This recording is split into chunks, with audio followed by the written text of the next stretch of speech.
Welcome, everyone, to this episode of Slay Goddess Slay, authentic conversations and stories with modern medicine women inspiring you to be real, be authentic as you go forth and build your spiritual queendom with grace. I'm your host, Sabrina Riccio, and today I have the immense pleasure to introduce to you Sahara Rose, a fellow spiritual activist, yogini, and sovereign goddess. She's a certified holistic and Ayurvedic sports nutritionist that is internationally known for her unique blend of ancient Eastern healing wisdom with modern Western nutritional science. As the founder of eatfeelfresh.com, she offers easy-to-follow plant-based solutions to help her clients achieve mind-body balance. Sahara is the author of Eat Right for Your Mind-Body Type and is currently working on her upcoming book, The Idiot's Guide to Ayurveda. Thank you for joining me today, Goddess. Thank you so much for having me. I'm so excited to be here. And I'm so excited. So beautiful podcast and your whole brand develop. I had the pleasure of meeting Sabrina on my Candida program. Yes. Like about a year ago, maybe even less than a year ago. No, it was earlier this year. Earlier this year. Wow. How time flies. And I did a consultation with her, and I think it was before all of this started, but you were like thinking about doing it. And it's so amazing and inspiring to see your entire business kind of come out so authentically from your heart. And I am so honored to be, part of one of your first podcast episodes, and I can't wait to see where it goes. Thank you, sister. Oh my God. So awesome. I know it's crazy. I really want to dive into a lot to this Candida stuff because I think it's something that, I've been working through since high school, so over 10 years. And earlier this year, I was like, it's time for me to take care of my body and take responsibility for what I'm putting in and, really understanding that my gut health is everything. So I really want to dive into that. But first, I want you to share with everyone who you are, what you're doing, how you've gotten to this point to build this powerful queendom you have. Oh my gosh, this whole new Harvard board, there's so many amazing things you're doing. So I just want you to share with people the journey that has brought you to this moment right now. Well, thank you so much for all your kind words. Really, about 2.5 years ago, I was so confused because I knew I was a healer. I knew I wanted to help people. My entire life, I've known that. When I was in middle school, I remember they were like, dress up like your hero. And everyone's like, Britney Spears this. And I was like, I came in Gandhi outfit one day. Oh my God, so amazing. I've just always been on that path. That's something very clear to me, but I thought to help people, you have to go join the Peace Corps. So I was always planning on joining the Peace Corps. I went to school in Washington, D.C. to become an international human rights lawyer and work for child advocacy, child trafficking, prostitution, and soldiers. So that brought me to DC, and then I went there and I worked at nonprofit organizations, and I realized that they weren't getting anything done. I wanted to be there on the ground helping people. I wanted to be talking to people and working with people and seeing them. And I didn't want to be filling out spreadsheets. So that made me get super actually depressed because I was like, well, then what is my calling? What am I here to do? And during that time, it was this is 6 years ago. So people weren't blogging that much. But I started going on Pinterest and finding all these healthy recipes. And I wasn't really that healthy. I was kind of into it. And I was like, oh, I'm going to start this blog about these healthy recipes that I find. And it was just something. And then I was like, what am I going to call it? And I was like, oh, Eat Feel Fresh. So just sort of had no intention of ever doing this as any sort of career. Something I just wanted to do for fun. Isn't that how it usually goes? Exactly. It's so interesting because you talk about how, when you were a kid, you dressed up like Gandhi. And so much of, I believe that, when we're children, we are so in tune with, what's in alignment with our truth. And, but then we get, these messages from society and telling us that, oh, no, you need to do this. And then a lot of times we steer clear. And even though, you're not Gandhi, you share the essence of Gandhi in the work that you're doing. I mean, you have your Saraswati Couture line, which I want you to talk about a little bit. That's helping with that human trafficking. So again, it's like pieces of the puzzle that get a little more refined as you go through experience, that I think is, you know, we don't have like, it's part of like, you have the vision, but it's better than you could ever imagine, you know, once you actually get there. Right. Yeah. I think like a lot of us, we grow up in a society that says you have to sacrifice. Mm-hmm. So I thought in order to help people, I have to give my life away. So I thought, like when I was a little kid, I was like, I must have to become a nun because nuns are the only ones who can help people. And I was like, and then I was like, I remember being like, universe, like, I guess I'll never get married. I'll never have a life. Because I knew that my calling was to help people. So now it's like amazing because we're seeing in this like spiritual, divine, feminine era, like you can have your cake and eat it too. Like you can like have an amazing life that you love and like love where you live and love your everyday life and still be making an impact. And I thought that, you know, like I was someone that wanted to make a large scale. Like I always loved psychology and working one-on-one with people, but like my own personal truth is more like speaking and writing and like doing things like that. So it's amazing because now with the internet, you can do that. You can be sitting at home like we are, like I'm in my PJs here, you're over there, and we're still reaching so many people. So I love that that is becoming, you know, such a medium for people to use. And I feel like a lot of us were kind of afraid of, you know, using the internet and like learning these things. And like, yes, there is a lot to learn and things are constantly changing. But if you can just like get past that, there is so much you can do out there. So I think it's really important for women to see, like, don't be afraid of like the online space. Totally. Thank you for that. Yeah. You know, the biggest thing, like I've always been told, cause like I'm this like hippie running around, you know, and I'm like grew up in like a very like old retirement space in Palm Springs. And so everyone's always like, oh, you were at Woodstock, like you're born in the wrong generation, or like, you're not supposed to be here. And I'm like, no, I'm exactly where I'm supposed to be, because then I can, you know, like really follow my heart and really connect with people no matter where I'm at, and like be able to learn the lessons from back there. So like, I believe that in a past life, I was Janis Joplin. It's like there, but it's like, we have the wisdom and stuff in the back, especially as healers and teachers now. And then being able to like see the evolution of feminine leadership and seeing how we're rising up and understanding that we have permission to be who we are and to be authentic. Like today I posted on Instagram before I got here, it's like, be a real model, not a role model. And like, I think the biggest thing that keeps women from stepping out of the spiritual closet is that they feel like they need to compare to the other women they see on social media. And so a huge part of that, it's like, no, like I called bullshit. I was like, enough. Like we need people to be authentic and to really honor all facets of the human experience. And I mean, that's the intention of this podcast, is to, you know, have these conversations with women so that it's like, oh, wow, like, you know, they've had hard roads, or like, oh, wow, like, you know, they've learned to surrender and something bigger was in store. And so I just feel like this evolution and this technology that we can travel around and create this world that we want, like we are literally witnessing the paradigm shift like right before our eyes.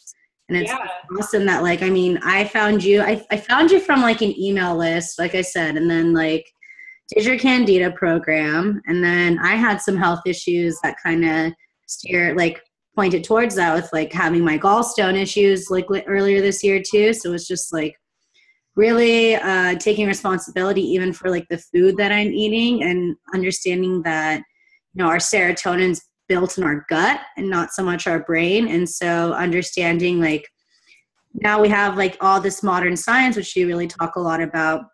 And like we're seeing even this shift about food, and, you know, like this GMO conversation and farmer markets, and like people are becoming more aware of even like the food that they're eating. Like I love watching your Instagram stories, because you're always at like the grocery store being like, this is sugar, this is bad, this is not Candida friendly, like this is not good for your dogs, don't get it just because it's not.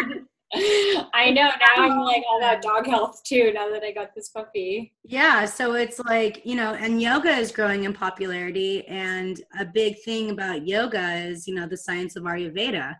And so you are really leading the way with Ayurveda, like working with the Harvard Board of Public Health, and you're creating this Idiot's Guide to Ayurveda. And I feel people are more interested, there's the rise of ghee coming around, and there's like more people understanding their dosha types, and not everyone. So I was just wondering if you can talk a little bit about Ayurveda and why it's important for us to be aware of our mind-body type. Yes, definitely. Well, with the rise of yoga, so if you go to a yoga class and you're there to become healthier and more balanced and, improve your flexibility and things like that, you're not practicing yoga, you are practicing Ayurveda. The purpose of yoga is to become one with Brahma. It is for spiritual enlightenment. That is what true yoga is. The purpose of Ayurveda is to make your physical and mental bodies as healthy as possible. So most people don't realize, like 99% of people in the yoga class are not actually practicing yoga. They are just doing it for health reasons. So these sister sciences came in the Vedas. Ayurveda is part of the Upavedas, which are the secondary Vedic teachings. And in these teachings, it says that you cannot achieve spiritual enlightenment unless you are physically healthy. Being healthy is a predecessor to that. If, when you're sick, all you can think about is like, how can I get better? How can I get better? You can't think about like, how can I transcend my physical body? It's like, no, I just need to get better. You're stuck in your physical.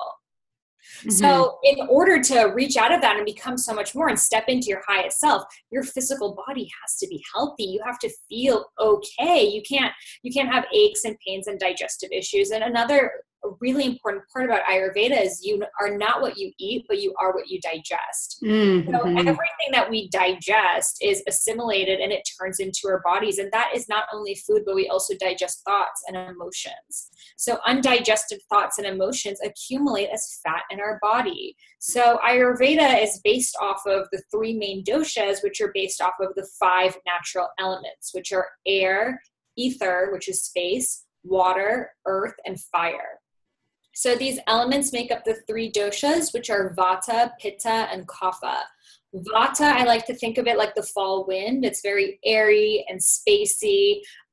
If you think about the autumn season, which we're in right now, it's cold, dry, rough, moving. There's lots going on. Everyone's like in that back to school mode. Even if you're not in school anymore, people are kind of, they're starting new projects, and there's a lot of movement going on mentally and physically, but at the same time, that's when we tend to get sick and fall off balance. So that's sort of also releasing a lot during this time too. It's like, look at the fall leaves. Like we're releasing the old during this time, and then like the grandmother winds are like pushing it all through.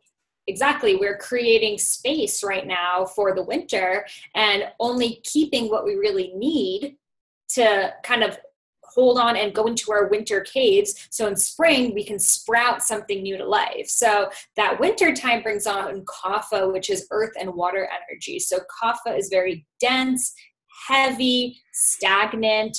It takes in.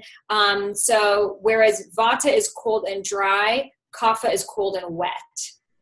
So I like to think about the earth taking in the water in spring. So physically, Kapha people might feel like extra heavy. That's why we gain weight in the winter weight or winter laziness. It's all related to Kapha. We just don't feel like moving our bodies. And also mentally, if we get too far into that, mentally our thoughts are no longer going to be circulating.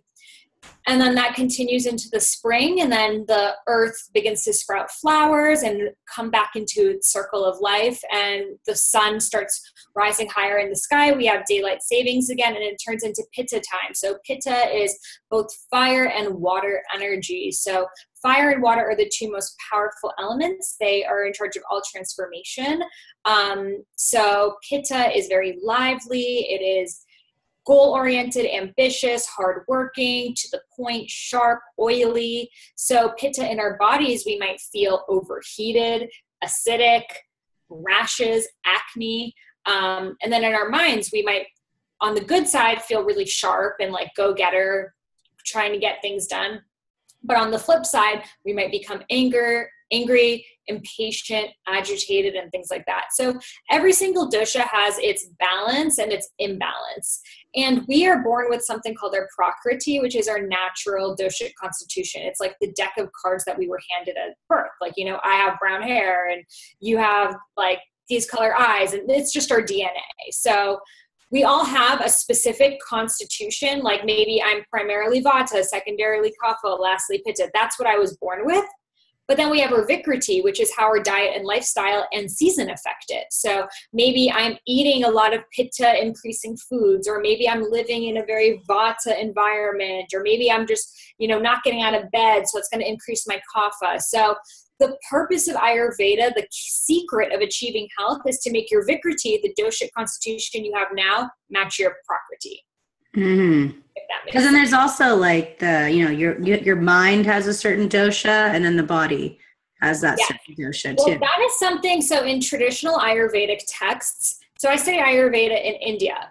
And before that, I had studied holistic nutrition and sports nutrition, which are very Western. So in India, they were like, oh, you have one dosha and that's what it is. Like, don't question it. And I thought, well, I really relate to this one in my body and this one in my mind. And like, I don't really think it's just one. So in a traditional Ayurvedic book, they would say, if you're Vata, your mind and body are Vata, because the mind and body are interconnected. But on my website, on eatfeelfresh.com, on the quiz, I have separated the results between the mind and the body, because I think that helps give you a lot more detailed analysis of who you are. And I notice a lot of my clients are like their personalities and their bodies are doing two different things. Mm-hmm. And that's because of their Vikriti, they're off balance. So it's not going to be the same.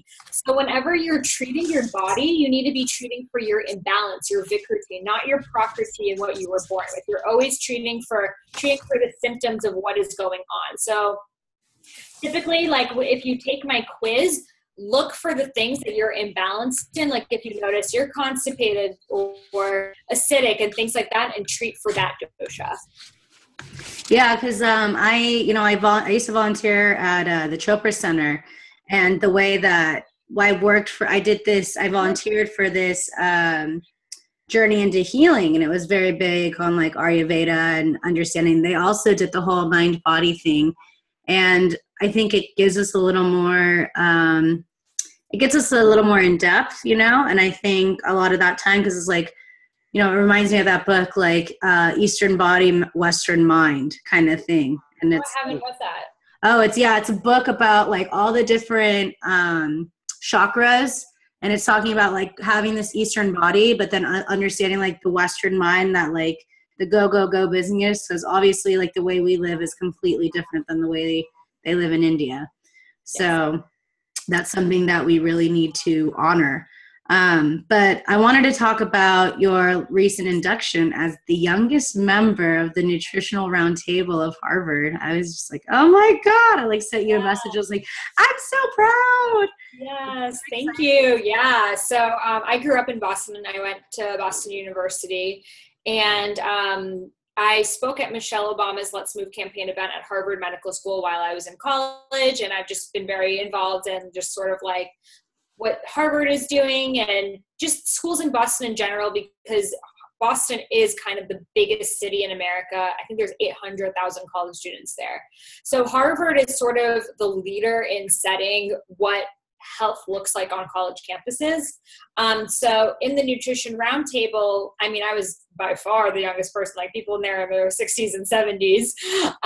But the things that they were doing were really amazing. So they've switched. So most college campuses, they get their food that's like pre-packaged, pre-cooked, pre-seasoned with like all these GMOs and salt, because it's more cost effective, especially because they have an all-you-can-eat meal plan. So most colleges don't want to splurge on that. But Harvard has changed that. Now all of their food is local. They try to get as much organic as possible. They make the food there instead of, they buy like just local ingredients and make the stuff there. They've reduced their red meat consumption by 30%. They've reduced their salt consumption. They use this thing called diamond salt, which is this diamond shaped hollow like salt. So you get that same taste, but there's actually less salt in it. It's like half the amount of salt. Or, just they'll use like lemon juice instead of adding seasonings and things like that. So it was really awesome. We got a tour of the whole facility and listened to many people at the Harvard School of Public Health speak about their projects and endeavors. A lot of their focus this year was on reducing dairy consumption, which was really great to see because most people are not talking about that at all. Awesome. So it's like where, I mean, Harvard's obviously like paving the road. Where do you see food in school systems in the next 5 to 10 years?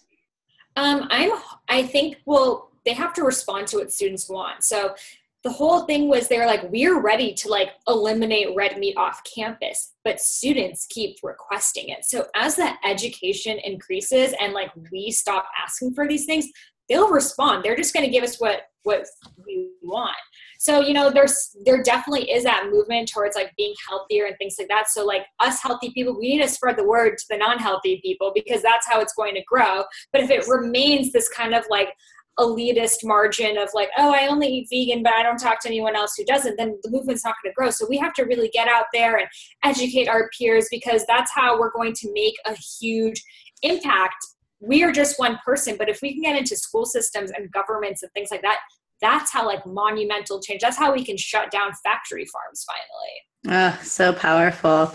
I know it's really interesting because like I was talking about earlier with you, how, you're showing products of like, oh, this is healthier, or like, oh, look at how much sugar is in this, like stay away from this.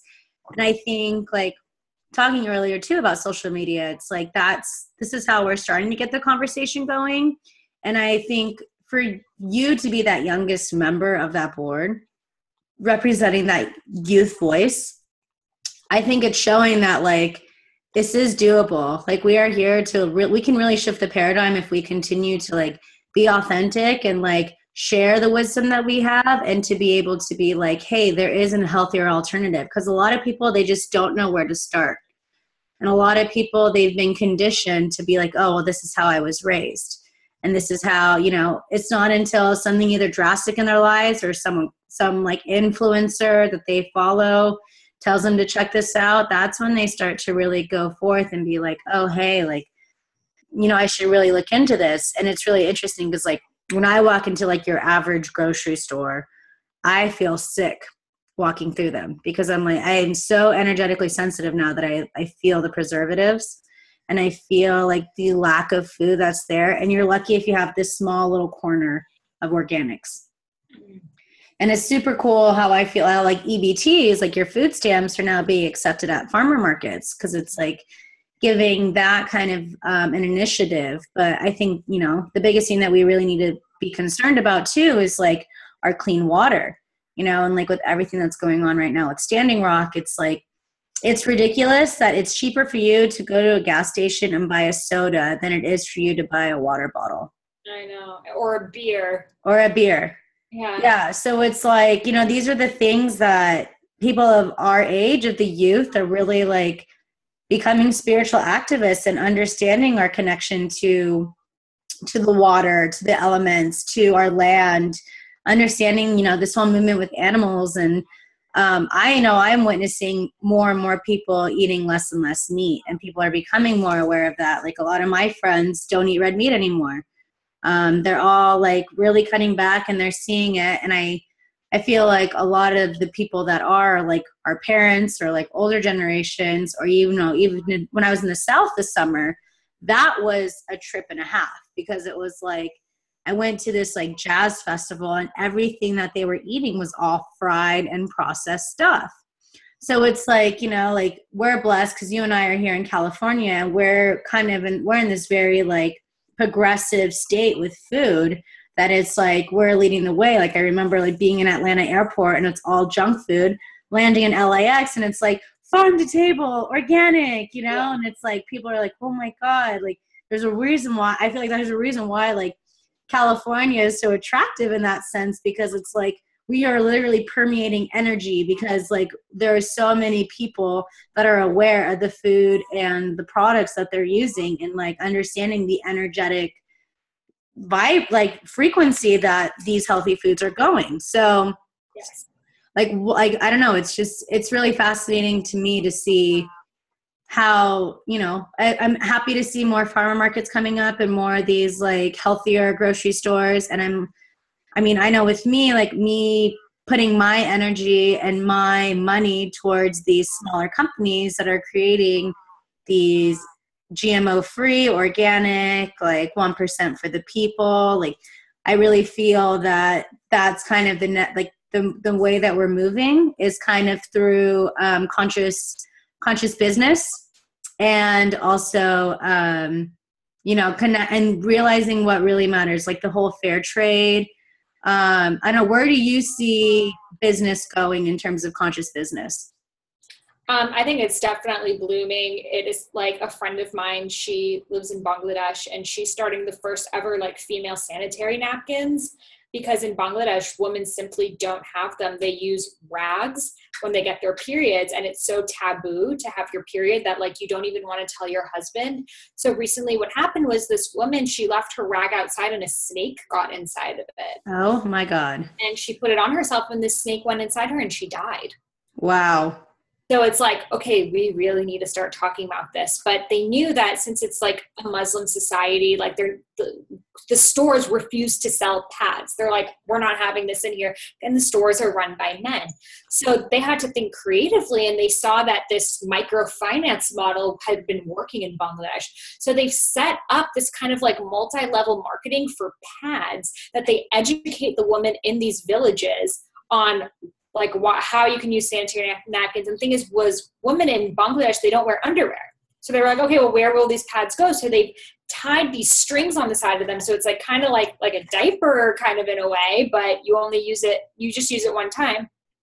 They educate those women, then those women from those villages will tell the other woman, then those women can become leaders. And then it's, like kind of like doTERRA and like a lot of these other companies are doing. So I think conscious business is going to become global. If it can happen for sanitary napkins in Bangladesh, like it can happen Wow, anywhere. that's so awesome. And like the biggest thing with that too, I know like even in Africa and stuff, like when these young girls have their periods, they don't have their napkins, so they don't go to school.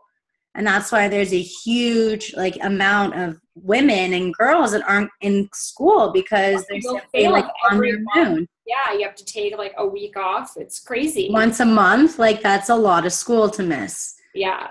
So, I mean, I know there's like companies that like offer kind of like a diva cup too, or they're like educating in that sense. And so I think like, education, now we have this technology, and I know there's like people like Mark Zuckerberg, for instance, he's trying to bring more internet to places that don't have internet. Like they're trying to bring I think it's like by 2020, 3 billion more people will be online than there are right now. Oh, wow. So then there's that education happening and that connectiveness. And like I said, I feel like I know all the companies that I support, they're like donating proceeds to some organization or some movement that they believe in, because I also feel like there's a major shift of cooperation versus competition happening. Definitely. Yeah, I think the internet is honestly the most beautiful thing. And I know a lot of like spiritual people are like, get off the internet and like technology detox. And like, yes, there is a time for that. But if you use technology in the right way, it can be the most pivotal and inspirational platform. Like literally when I'm flipping through my Instagram, I feel like I'm like looking through a deck of tarot cards, because everyone is saying something so beautiful. Like I'm like, universe, send me a sign. And I like flip through Instagram, and it's like beautiful food photography and like people on their journey and inspirational quotes. And like, you can make your social media that way. Your social media and what you see is a reflection of what you want to see. And if someone is posting something that makes you feel insecure or is bringing out a shadow of yourself that you don't like, just unfollow them. We are consciously creating our own realities, and Facebook and social media are what you make of it. Totally. And I also think what's happening too with that though is like embracing the shadow, because a lot of times we may, get that, and it's like a trigger point that we need to shift. And I mean, I think everything is based on intention. And I think we're really becoming more sensitive to that and becoming more aware of what we follow, who we follow, and if they're in alignment with our truth. But, you were talking earlier about Ayurveda being aware of that, because that's going to be kind of like the building block. We need that as like our foundation. And that's part of this like holistic life, is like honoring your body, being aware of the food that you're taking so that you can go forth and build the life that you want. Because if you're feeling like shit, you're not going to be able to go out there and do this powerful work that you're meant to do. Yeah, no, I always tell my clients, so I have a 12-week online program. So I found that there are so many people who they live in places like Atlanta or in wherever else that they don't have access to like farmers markets and all of these things. And they want to learn this amazing, you know, information, but they simply don't have the resources. There's no one teaching them around. They don't have a community around. So I created a 12-week online program that's basically like what I wish I had when I wanted to start studying Ayurveda. Because when I went to India, they had a very, very archaic perspective on Ayurveda that was very like, this is how it is, this is how it's always been, and you don't question it. And I believe everything is a remix, and like I'm all about taking a little bit of this and a little bit of that and adapting it to work for me, and what works for me is going to change all the time. So when I started creating my own version of it, which I called Eat Right for Your Mind Body Type. So I wanted to create a platform online that people can log in, and I have, you know, meal plans and guided meditations and exercises, and it's on all aspects of health. So part of it is, yes, your digestion, but other parts of it is discovering what are the blocks that are holding you back. What is, you know, a lot of us, we know what's healthy and what's not, but there's something that's withholding us from actually implementing these tools. So is it emotional eating? What's the emotion behind that? Is it insecurity? Well, what are you holding on to? Are you holding on to the past? So in the program, it's sort of like a cathartic release of all of these traumas and tensions and stresses and viewpoints. Like I remember when I started to get into health, I thought to be healthy was like, you have to follow these like super fit girls who like, you know, have these like prepackaged like chicken breasts and broccoli things. Like I thought that's what health and fitness was. I didn't know there was an alternative. So I really hope to like provide people with some sort of inspiration that shows like you can be healthy and you can still live a normal life, and like you can still eat things that are not like picture perfect, because like life is a balance, and what really matters is that you're mentally and physically balanced, because that's really the whole point of this all. And you know, the only thing that's more toxic than a GMO is a toxic thought. Totally. So that's really, you know, what we should focus on. And if we're stressing all the time, like I missed this workout or I ate too many calories, then what is self-sabotage? It is. And you know, and that's like I was reading my friend Cassandra Bodzak's new book, and I interviewed her. And she was talking about like, you know, are we eating because of self-sabotage, as in like, oh, I'm eating so I can get this skinny, or are we eating out of self-love? So I think it's like really being aware of the conversation you're having with yourself.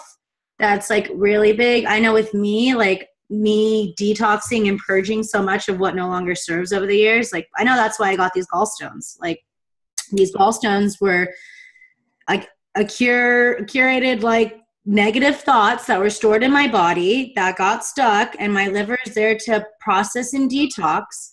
And because I was holding on to them, they formed in my gallbladder, rushed to the hospital, you know, and I've passed over 200 gallstones since May. And it's like me like taking action and and I think like we also need to be responsible for the thoughts that we have, and understand that like the veil is so thin right now with our thoughts, and we are manifesting at such rapid levels that it's really, we have to really be aware of the words that we speak to. Mm-hmm. Like, you know, the feelings of like, oh, I'm unworthy, or like, oh, like everyone else is doing it, or because I'm not like this so-and-so person, like I'm not going to be able to, you know, get what I want. Like those are all the limits that we put on ourselves. And our bodies like want us to thrive. Our minds and our heart want us to thrive. And so I just, you know, it's just going to developing countries myself, you know, where I've seen firsthand like the simplicity of life, and, you know, coming from that space of gratitude. Like you have women in these developing countries that carry water for the whole family every day, you know, and here we have it. We're blessed to like just turn on a faucet and we have it. And I think that's the other part that we need to really become aware of, is being more in a state of gratitude for the things that are considered mundane to us, but would be like, oh my God, like this is a miracle in other places. Mm-hmm. So it's like that. I think that's also like one of the foundations that we really need to focus on in terms of building the life that we love. So I don't know. That's how I feel. I want to ask you a few questions, little quick fire questions. Who are some of your favorite goddesses or ascendant masters? My favorite goddess is Saraswati, of course. So Saraswati is the Hindu goddess of creativity, of education, literature, music. I feel so deeply connected to her. Of course, my name is similar to her, but because my whole life I've just been a very creative and artistic person, and I have tried to put on the hat of being like, you know, my family putting on pressure, like go into something that makes more money and like finance and real estate and like trying. And I'm just like, whoa, cannot. Like, I just feel so in flow when I'm creating. And when I'm writing, I'm not even present. It's like I suddenly become like a medium, and like the universe is just like using my fingers to like flow through me. So Saraswati is my goddess for sure. Right now I'm actually like working on a project that I want to bring in the different goddesses with different recipes and eating different foods to bring out qualities of those goddesses. Yes. So doing a lot of research on the different archetypes, not only Hindu goddesses, but ancient Roman, Greek, Chinese, Japanese goddesses, and then studying what they were eating at that time and how we can kind of shift our diet to bring that out.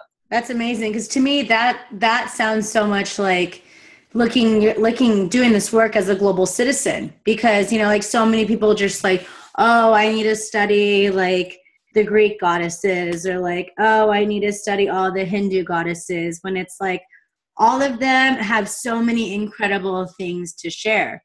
You know, like Queen Isis. Oh yeah, like I love Queen Isis, like she's my queen, and I love like Mary Magdalene, and Kali Ma has been like my go-to lately, like burning away. And I think that when we just focus on one like ethnic type of goddess, it's like we're shorting ourselves.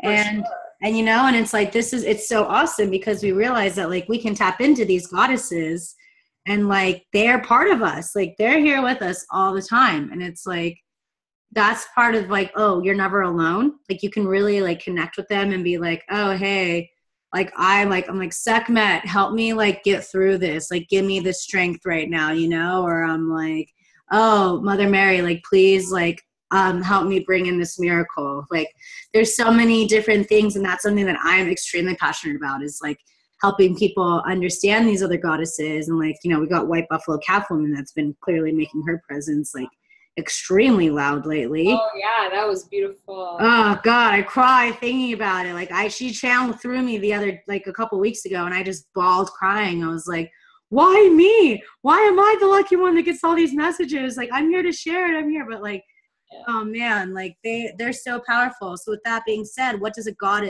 being a goddess mean to you? You know, being a goddess to me is just being your truest self. I don't, you know, a lot of people think like, oh, a goddess has to be like perfect and like have gorgeous hair and like be like, you know, it's like almost like this like diva type of thing, because we throw around the word so much. Superficial. And we are all already godly beings, just as we are. And it's like, we are all of the goddesses. We are all powerful warriors, and we are all mothers, and we are all sensual, and like all of these things. And like once you just allow yourself to tap into all of the shades and textures that make you a woman, then you are a goddess.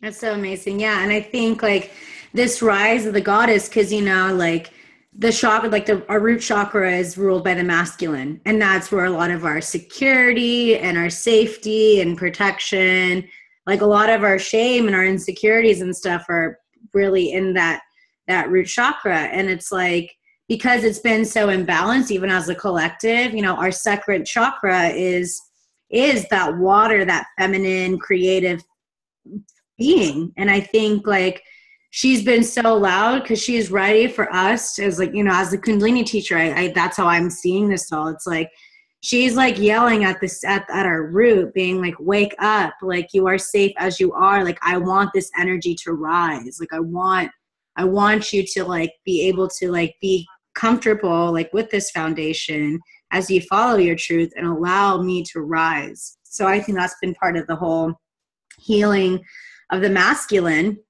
and the rising of the feminine, you know, and I think that's what we're really witnessing right now.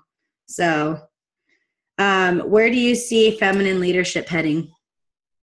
We might have a female president in a few days, so not that she'd be the best one, but it's still definitely something. But I definitely think that, you know, women are stepping up to leadership, but leadership does not mean becoming a man. Leadership does not mean becoming a CEO of a Fortune 500 company. Leadership can be owning whatever it is you want to do. And I think like we put a lot of pressure on women that you have to do it all and like have this business and a career, but like also be a mother and like also do this and that.